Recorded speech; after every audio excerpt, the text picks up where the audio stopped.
오늘은 마태복음 강의를 끝나가며 마태복음 27장과 28장의 일부를 중심으로 해서 여러분과 은혜를 좀 나누고 싶습니다. 제목을 큰 기쁨 대 근심이라고 했습니다. 먼저 이 본문에 나와 있는 사람들을 좀 살펴보죠. 전체 내용이 어떻습니까? 예수께서 십자가에서 운명하셨습니다.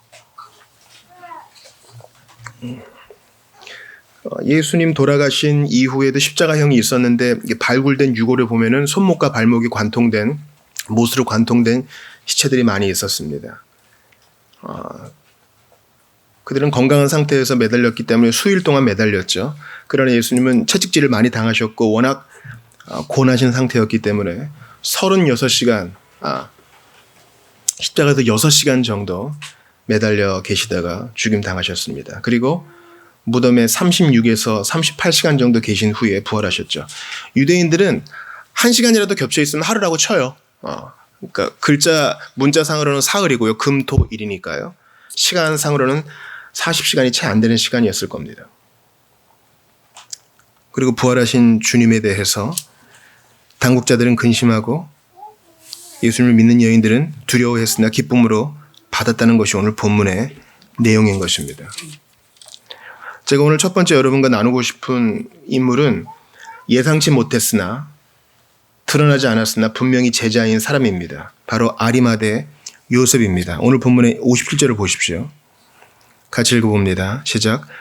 저물었을 때에 아리마대의 부자 요셉이라 하는 사람이 왔으니 그도 예수의 제자라.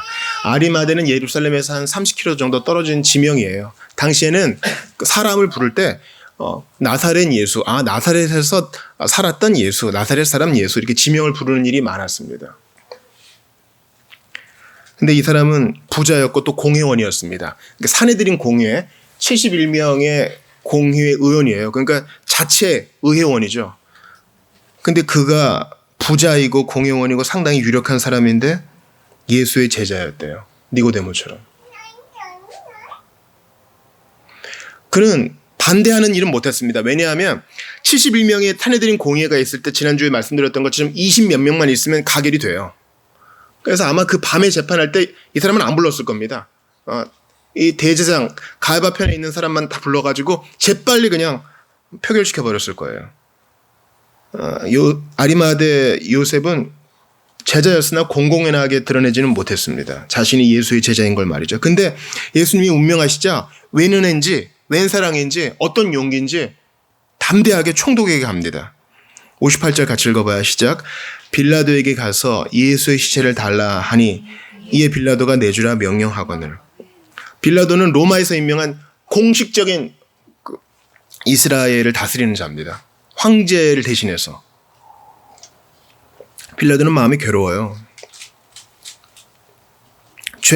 죄인이 아닌 줄 아는데 유대 백성들이 대제사장들이 너무 쪼르니까 어쩔 수 없이 그냥 소유를 막기 위해서 내줬는데 장사하겠다는 자가 있으니까 뜻대로 하라 내어줍니다.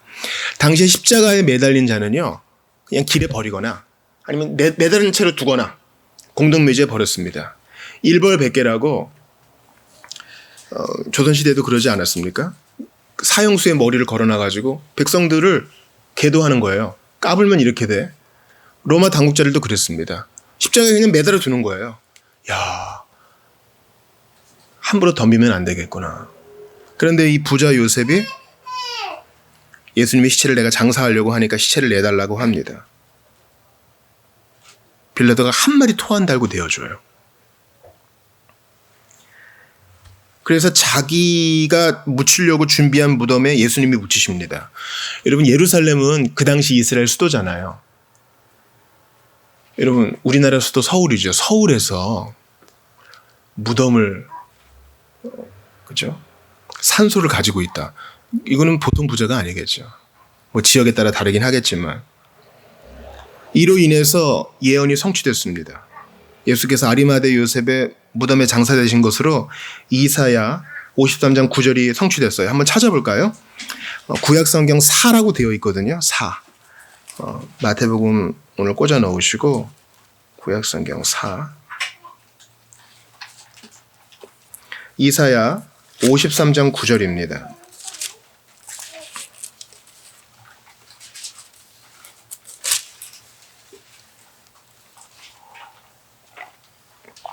이 예언이 성취됐는데요. 예수님 성육신하기 수백 년 전에 이사야가 성령의 감동으로 예언한 것입니다.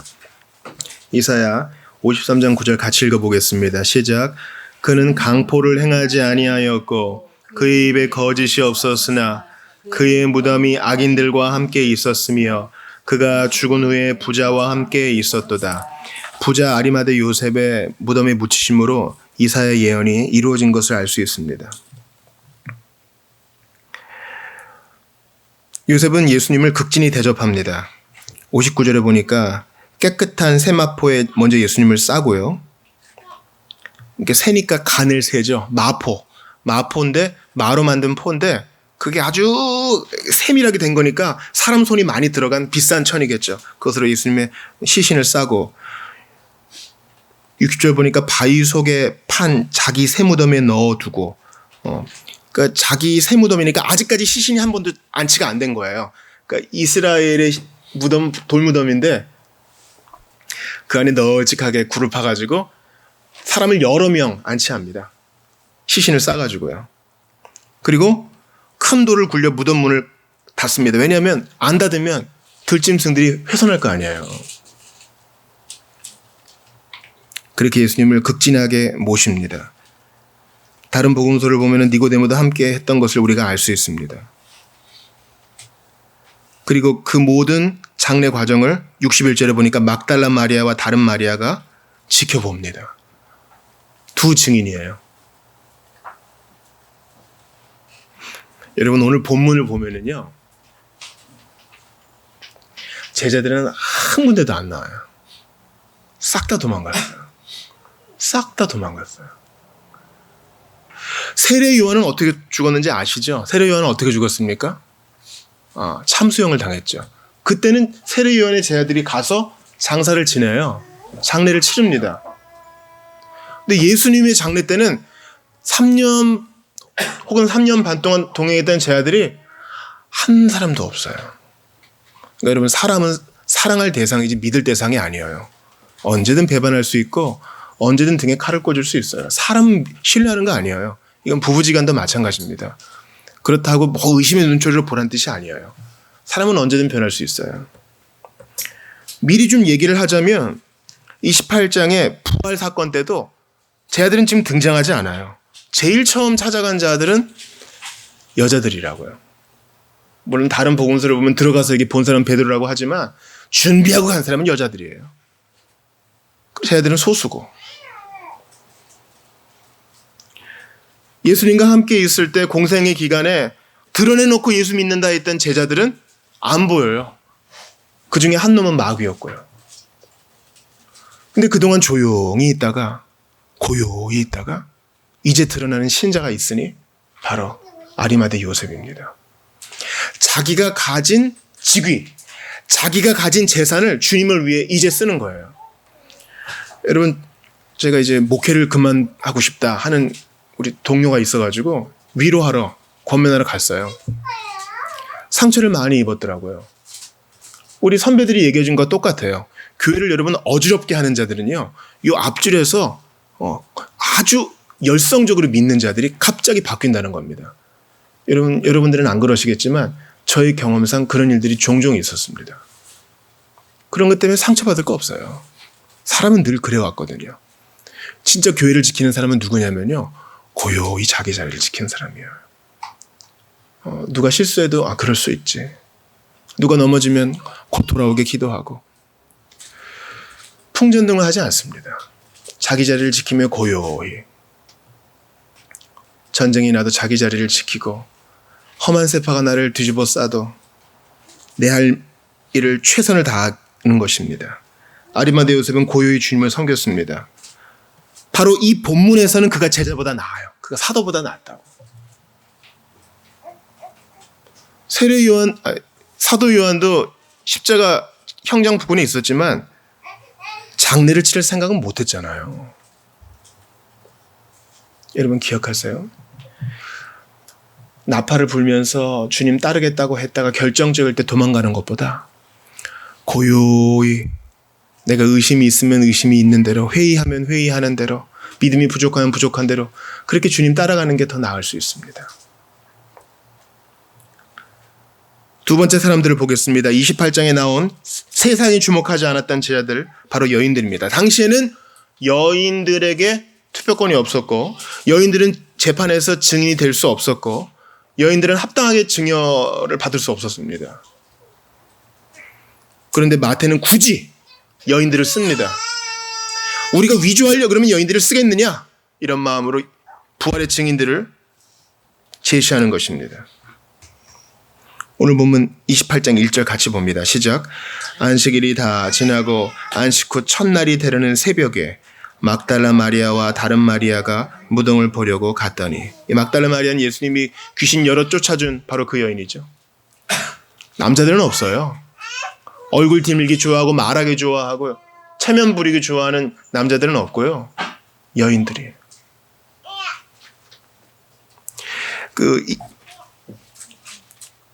동만 트면 이제 갈 준비를 하고 있었겠죠. 다른 복음서를 보면 기름을 바르기 위해서 시신에 바를 기름, 시신이 이제 또 부패할 테니까 시신에 바를 향품들을 준비해서 갔겠죠.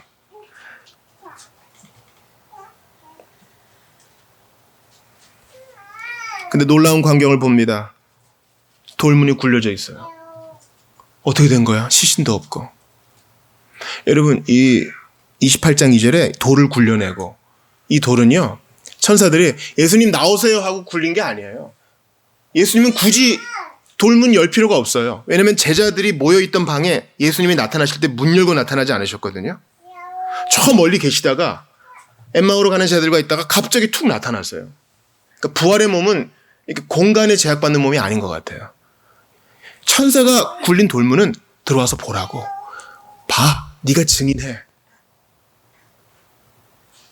여인들이 증인이 됩니다. 여인들이 무서워하지만 예수님은 여자들에게 자신을 드러내십니다. 야, 제 아들에게 가서, 천사가 증언하죠. 야, 제 아들에게 가서 주님이 갈릴리에 먼저 가신다 그러니 형제들에게 거기서 만나자고 해라.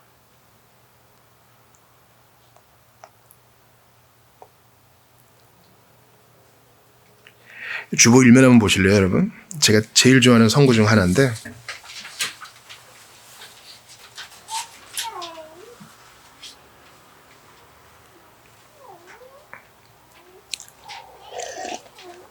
예수님께서 이 여인들에게, 제자들에게 전할 말을 당부하십니다. 같이 읽어볼게요. 시작.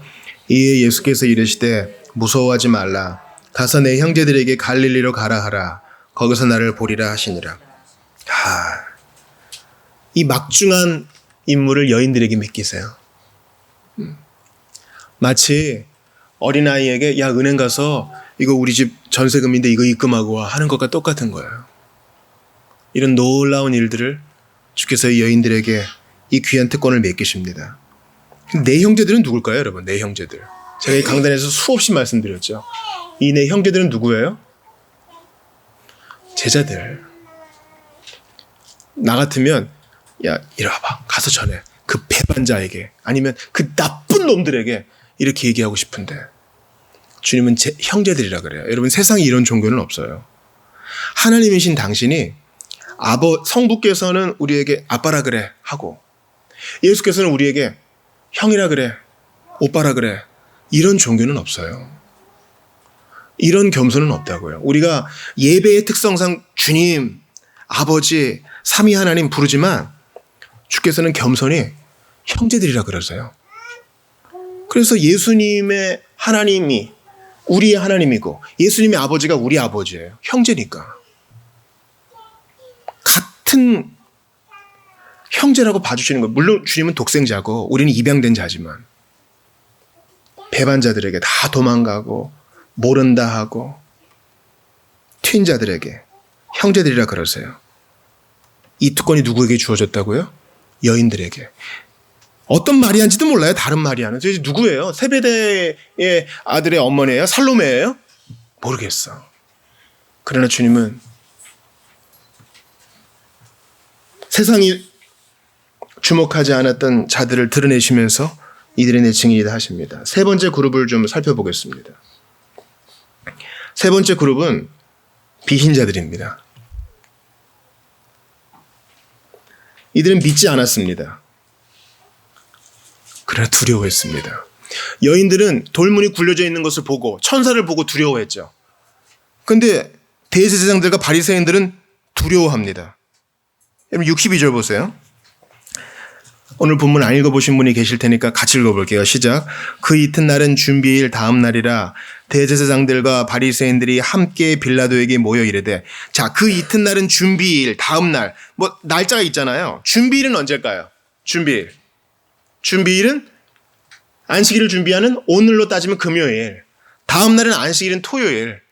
예수님이 돌아가실 때 이제 해가 져가니까 유대인 그 날짜 계산은 해가 지면 그 다음 날 시작인 거예요. 그러니까 금요일 저녁에 해 지면 토요일 시작인 거라고요. 해가 지니까 빌라도에게 뭐라 그래요? 63절 같이 읽어봐요. 시작. 주여, 저 속이던 자가 살아있을 때에 말하되 내가 사흘 후에 다시 살아나리라 한 것을 우리가 기억하노니. 대박이죠. 제자들은 예수님이 부활할 것을 기억도 못하고 믿지도 못하고 기대도 안 해요. 근데 얘네들은 기억해요. 안 믿는 자들이 오히려 더 증거를 가지고 있어요. 지적 증거를. 예수에 대해 더 알아요. 예수님의 말씀에 대해 더 안다고요. 정확하게 기억하고 있어요. 부활한다 그랬어요. 그러니까 오늘 안장해놓고 3일 동안은 지켜야 됩니다. 경비병 군대 좀 주세요. 그러니까 빌라도가 내주죠. 근데 이게 믿으려고 기억하는 게 아니에요. 제가 수차례 말씀드렸죠. 안 믿는 사람은요, 증거가 없어서 안 믿는 게 아니에요. 예수님이 진짜 2000년 전에 이스라엘에 살았다는 역사적 증거 이런 걸 대도 안 믿어요. 사본으로 따지면 플라톤과 아리스토텔레스와 소크라테스보다 신약성경 사본이 수천 배 더 많아요. 그런데 안 믿어요. 왜요? 안 믿을 고집, 믿고 싶지 않은 정서 때문이에요. 그리고 이제 어떤 획책을 합니까? 64절 같이 읽어봐요. 시작. 그러므로 명령하여 그 무덤을 사흘까지 굳게 지키게 하소서. 그의 제자들이 와서 시체를 도둑질하여 그의 제자들이 와서 백성에게 말하되 그가 죽은 자 가운데서 살아났다 하면 후에 속임이 전보다 더 클까 하나이다 하니.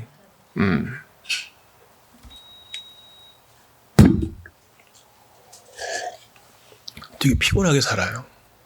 너무 피곤하게 살아요.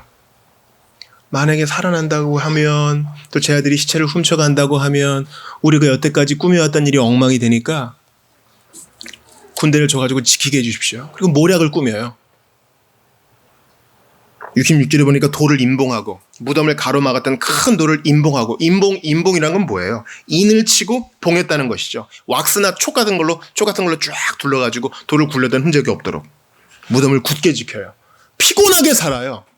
여러분, 비신자 여러분들이 있다면 잘 들으세요. 예수 안 믿는 인생은요, 되게 피곤한 인생이에요. 세계관으로만 따지면 성경의 세계관이 가장 합리적이에요. 세상의 시작을 뭐로 설명할 거예요? 세상의 마지막을 뭐라고 설명할 거예요? 우리가 지금 이렇게 완벽하게 균형 잡힌 몸을 갖고 있는 거 어떻게 설명할 거예요? 세상이 이렇게 흘러가는 것을 어떻게 설명할 거예요? 공산주의로 설명할 거예요? 유물론으로 설명할 거예요? 그냥 어찌 그렇게 됐나 보지? 아니, 그렇게 피하지 마시고요. 우리의 죄의 문제는 또 어떻게 설명할 거예요? 아니, 난 죄 그런 거 몰라. 나 그런 죄는 거 몰라.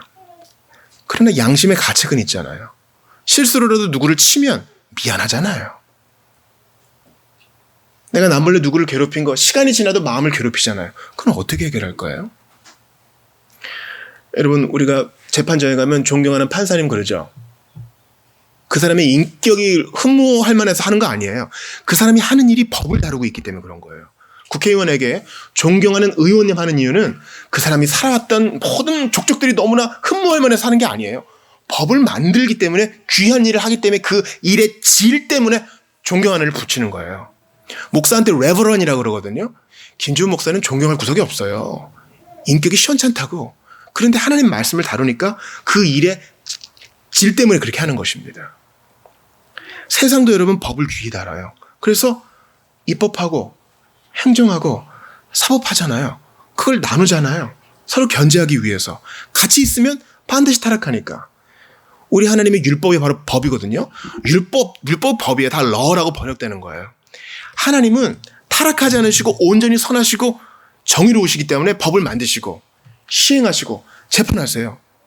삼위 하나님에서 삼권분립이 나왔다는 걸 기억하셔야 돼요. 그런데 우리가 죄를 범했어. 어떻게 해야 돼요? 법대로 재판을 하셔야죠.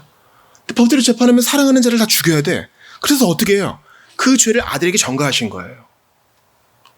이게 세상을 이해하는 나의 양심의 불편함과 세상의 법을 이해하는 유일한 세계관이에요. 근데 이걸 안 믿으려면 피곤해. 어떻게 그렇게 된 거지 하고 자꾸 덮어야 돼. 예수를 안 믿으면 피곤해요. 양심의 문제와 세상의 시작과 끝과 나의 결국에 대해서 대충 덮어야 돼. 내가 주워들은 것을 계속 덮어야 돼. 피곤한 거예요. 바리새인과 대제사장들 보세요. 62절에. 이 사람들은 평소에는 으르렁거리면서 서로 싸우거든요. 대제사장은 내세를 안 믿어.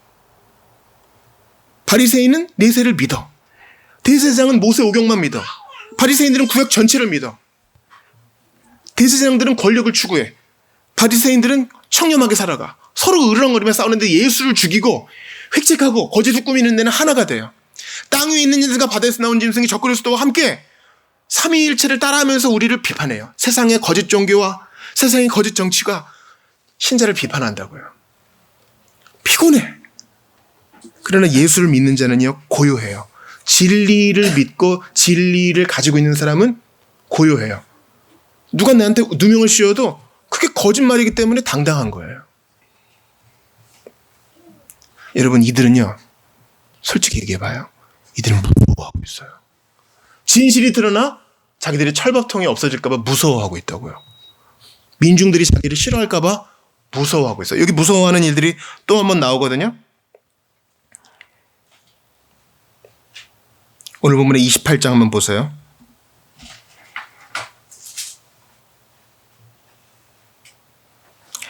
14절 같이 읽겠습니다. 시작. 만일 이 말이 총독에게 들리면 우리가 권하여 너희로 근심하지 않게 하리라 하니. 왜 근심하게 됩니까? 바로 2절에 보세요. 우리가 잘 때에 그를 도둑질하여 갔다. 군대 갔다 오신 분들 계시죠? 초병이 졸면 어떻게 돼요? 재판받고 전시에는 사형당할 수 있습니다. 초병이 졸다니요. 우리가 자는 중에 제 아들이 도둑질하여 갔다. 이게 말의 방구예요. 말도 안 되는 거죠. 뇌물을 받고 그냥 그렇게 하기로 대충 덮은 거예요. 거짓말하는 사람은 여러분 피곤해요. 피곤해도 거짓말 해보셔서 알죠. 거짓말하면 알리바이를 그럴듯하게 만들어야 돼요. 거짓말은 거짓말을 낳고 그 거짓말은 또 다른 거짓말을 낳고 나는 그걸 또 다 기억하고 있어야 되고 시간 순서대로 다 꿰어야 되고 피곤한 인생이에요. 예수를 믿지 않은 거짓의 인생은 피곤한 인생이에요. 근데 똑같이 무서워한 사람들이 있죠. 이 초병처럼 무서워했던 사람, 대제사장들과 바리새인처럼 무서워한 사람이 있어요. 바로 윗절 있죠. 5절 같이 읽습니다. 시작. 천사가 여자들에게 말하여 이르되 너희는 무서워하지 말라. 십자가에 못 박히신 예수를 너희가 찾는 줄을 내가 아노라. 천사가 위로합니다. 하나님이 보내신 심부름꾼이 위로하는 것입니다. 10절도 같이 읽습니다. 시작. 이에 예수께서 이르시되 무서워하지 말라. 가서 내 형제들에게 갈릴리로 가라 하고 거기서 나를 보리라 하시니라. 솔직히 말해봐요. 세상 사람들도 무서워해요. 우리도 무서워해요. 우리도 뭐 슈퍼맨 아니에요. 신자라고. 우리도 걱정합니다. 아프면 어떡하지? 사랑하는 사람이 날 떠나면 어떡하지? 노후 준비가 안 되는데 어떡하지? 직장을 잃으면 어떡하지? 애들이 아프면 어떡하지? 집에 물이 새면 어떡하지? 누가 나를 음해하면 어떡하지? 우리도 솔직히 무서워하잖아요. 그러나 예수 안 믿는 대제사장들과 바리새인들과 종교 지도자들과 이 초병들은 그냥 덮어놓고 그런 줄 알고 살아요. 한 잔 술에 또는 자기 유흥에 없애버려요. 그러나 주님은 그것을 기쁨으로 바꾸시고 위로하십니다. 무서워하지 말아라. 8절 같이 읽어요. 시작. 그 여자들이 무서움과 큰 기쁨으로 빨리 무덤을 떠나 제 아들에게 알리려고 다름질할세. 큰 기쁨. 제가 지난번 말씀드렸죠. 요즘 심리학자들이 인간의 감정 중에 가장 핵심 감정이 두려움이라 그래요. 그래서 두려움이 없는 것을 기쁨으로 여기고 두려움이 많은 것을 근심으로 여겨요. 주님은 근심을 대충 덮지 않으시고 큰 기쁨으로 없애버렸어요. 사랑하는 여러분, 여러분께 한번 묻습니다. 우리는 아리마드 요셉 같은가요? 아니면 여인 같은가요?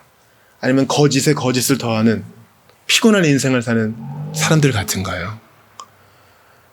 온라인으로 예배하시는 분 중에 예수를 모르시는 분들께 제가 권합니다. 예수님을 믿으셔야 돼요. 여러분의 안위를 위해서라도 믿으셔야 돼요. 언제까지 이렇게 피곤하게 살 겁니까? 예수를 믿는 것은 당연히 해야 되는 일이에요. 왜냐하면 그분이 우리의 창조자시고 우리를 위해 죽어주신 유일하신 분이시고 우리를 천국으로 들이실 유일한 분이시니까.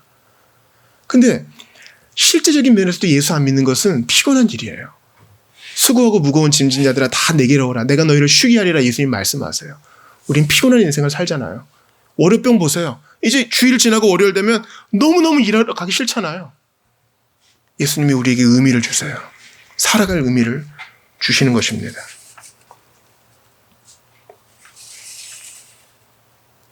여러분들과 성경을 한 군데 찾아 읽고 오늘 본문을 설교를 마치겠습니다. 고린도후서 6장 10절입니다.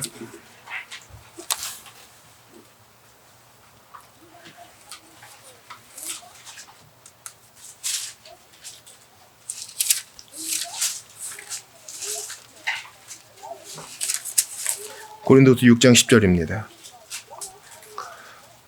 제자들처럼 도망했기 때문에 근심하고 여자들처럼 예수님 죽었기 때문에 근심하고 우리도 근심합니다. 그러나 부활하신 주님은 그것을 기쁨으로 바꾸십니다. 고린도서 6장 10절 읽습니다. 시작. 근심하는 자 같으나 항상 기뻐하고 가난한 자 같으나 많은 사람을 부유하게 하고 아무것도 없는 자 같으나 모든 것을 가진 자로다. 아멘. 그런 척하는 게 아니에요. 하늘 곡조가 언제나 흘러나와 나로 노래하게 하세요. 그냥 나는 괜찮아 100번 해가지고 자기 암시하는 게 아니에요. 실제로 그런 힘을 주세요.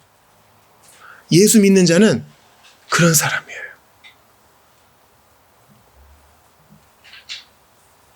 우리는 죽음과 무덤을 이기신 예수님이 있습니다. 우리 죽는 거 무섭잖아요. 근데 예수님이 죽음과 무덤을 이기셨어요. 세상이 어지럽고 사람들에게 실망해도 답이 있습니다. 사랑하는 사람이 떠나고 나만 홀로 남은 것 같은 때에도 두려움을 제거해 주시는 하나님이 계십니다. 앞날에 대한 불안한 생각과 암담한 미래가 나를 짓누를 때에도 모든 것이 의미 없고 삶이 더덥다 느껴질 때에도 그것을 이기신 예수님, 절망의 의미를 불어넣어 주시는 예수님이 계십니다. 우리가 오늘 읽진 않았지만 마태복음 27장 바로 위에 보면은 예수님이 부활하실 때 무덤에 있던 자가 몇몇 일어나가지고 예루살렘의 성에 들어갔다는 얘기가 있어요. 거짓말 같죠? 진짜예요. 마태복음 27장에 보시면은 예수님이 돌아가실 때 있었던 일이 있어요. 52절, 53절이에요. 무덤들이 열리며 자던 성도의 몸이 많이 일어나되 예수의 부활 중에 그들이 무덤에서 나와서 거룩한 성에 들어가 많은 사람에게 보이니라. 마태복음만 이걸 기록하고 있어요. 왜 그럴까요? 마지막 일에 되어질 거에 맛보기예요. 마지막 날에 예수님 재림하시면 다 일어날 거거든요. 예수님의 처음 부활 때에도 이런 일이 일어나면 재림 때는 얼마나 많이 일어나겠어요? 예수님은 죽음을 이기시고 무덤을 이기신 분이세요. 그래서 우린 죽음도 두려워하지 않아요. 죽어도 영광되도다. 사랑하는 여러분, 우리의 두려움은 무엇입니까? 우리의 근심은 무엇입니까? 주께서 기쁨으로 바꾸십니다. 그러니 우리가 할 일이 있어요. 실제적인 조용히 있어요. 부지런히 이른 아침에 주님께 나아가야 돼요. 안식 후 첫날이 되는 새벽에 이 여인들은 이 기쁨을 누렸습니다. 어떤 분은 새벽에 정신이 맑고 어떤 분은 밤에 정신이 맑고 어떤 분은 낮에 정신이 맑을 거예요. 이 여인들은 자기들이 할 수 있는 최선의 시간에 예수님께 달려갔습니다. 그러므로 여러분께 제안 드릴게요. 마귀들은요, 이 큰 기쁨을 누리지 못하게 하려고 우리를 게으르게 해요. 그냥 침대에 누워있게 해요. 같은 30분이어도 시험을 준비하는 학생들은 그 30분을 최대한 이용할 거예요. 그러나 쇼츠 30개 보면은 30분 금방 가거든요. 그럼 어이구 30분이 금방 가네. 제가 여러분께 권할게요. 안식 후 첫날 새벽에 갔던 여인들은 부지런한 사람들이었어요. 예수님 만나고 싶은 열망이 있었단 말이죠. 예수님이 주시는 위안을 주일에만 맛보고 평상시대로 살면 아무것도 안 돼요. 주님을 위해 부지런하셔야 돼요. 뜻을 정하여 부지런하셔야 돼요. 몸뚱이를 일으켜서 무덤에 가는 부지런함이 있어야 돼요. 한적한 곳에서 기도하셔야 돼요. 성경을 여는 부지런함이 있어야 이 큰 기쁨을 누릴 수 있습니다. 그것은 바른 열심이에요. 대제사장들과 바리새인들은 엉뚱한 열심을 냈죠. 그래서 피곤한 거예요. 예수님을 향한 바른 열심으로 큰 기쁨을 누리는 우리 모두가 되기를 바랍니다. 이 시간 주신 말씀 붙들고 같이 기도합시다. 낙심하지 맙시다. 아리마대 요셉과 같이 숨겨진 자들이 있어요. 낙심하지 맙시다. 세상이 인정치 않아도 주님 부인하지 않는 여인들과 같은 자들이 있어요. 낙심하지 맙시다. 거짓의 거짓을 더하는 대제사장들, 피곤한 바리새인들이 아니라 우리는 주님 주신 기쁨으로 두려움을 이깁니다. 하나님, 안식 후 첫날 새벽에 부지런히 주님께 달려갔던 여인들의 열심을 내게 주셔서 이 기쁨 잃어버리지 않도록 도와주시고 매일 한적한 곳에서 기도하게 하시며 말씀 보게 하시고 세상의 헛된 것에 시간 낭비하지 않도록 도와주시옵소서. 예수 믿지 않는 자들은 주님, 나 주님 믿기 원합니다. 기도하시기 바랍니다. 이 시간 주신 말씀 듣고 함께 기도하겠습니다.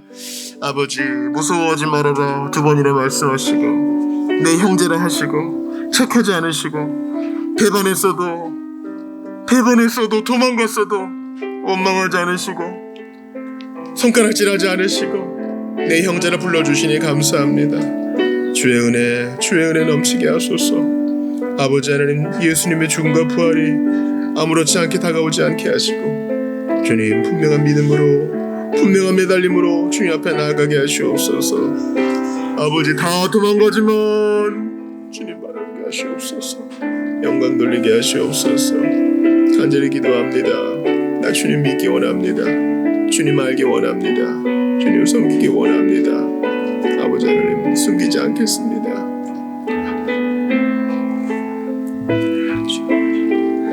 하나님 아버지, 저희 거짓말하지 않겠습니다. 저희에게는 두려움과 무서움이 있습니다. 그러나 믿지 않는 자들에게는 두려움과 무서움이 피곤함이요, 그래도 두려움이 있어도 예수 바라본 자들은 주께서 그것을 큰 기쁨으로 바꾸시니 믿고 의지합니다.